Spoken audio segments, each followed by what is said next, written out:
Simula po noong 1989, nagsimula po tayo. Nag-aaral po tayo na magmasa, gumawa na paunti-unti na buko pie, hanggang sa mapaganda natin at may ayos ang takbo ng negosyo.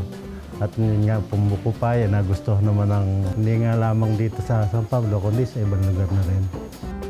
Ang buko pie po natin ay nagmula ito sa fresh na buko. Ang lasa, siyempre, creamy yung pagkaisa sa lasa. Tapos yung crust niya, hindi matigas, malutong na malat-alat na konting tamis lang.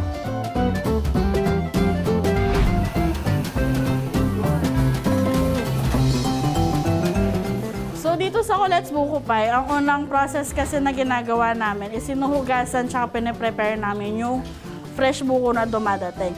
Thoroughly winawash yung buko para ma-make sure na malinis siya before namin gawin yung buong proseso ng paggawa ng buko pie.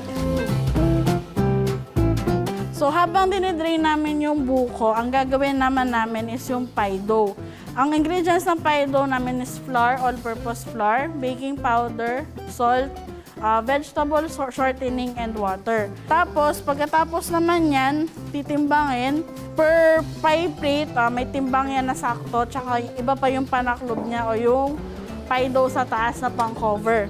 After malagay sa pie plate, ito na yung magiging itsura niya. So after naman natin ma-prepare yung pie dough, ang gagawin naman natin ngayon is yung liquid filling o yung kasama ng buko sa loob ng buko pie mismo para mabuo siyang buko pie.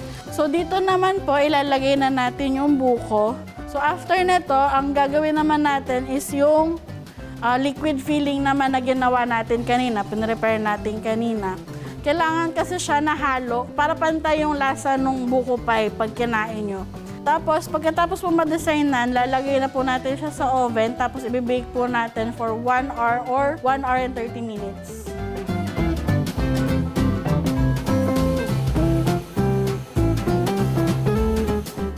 Napakaraming biyahero ang dumadaan dito. Kaya nung magsimula tayo, hindi rin naman tayo siguro na masyadong nahirapan na maghanap ng customer. Kasi pag nakita nila na mayroong bagong buko pie na produkto ng San Pablo, yung mga turistang dumadayo dito sa San Pablo ay talagang hindi po pwedeng hindi nila dadaanan yung Colette's Buko Pie.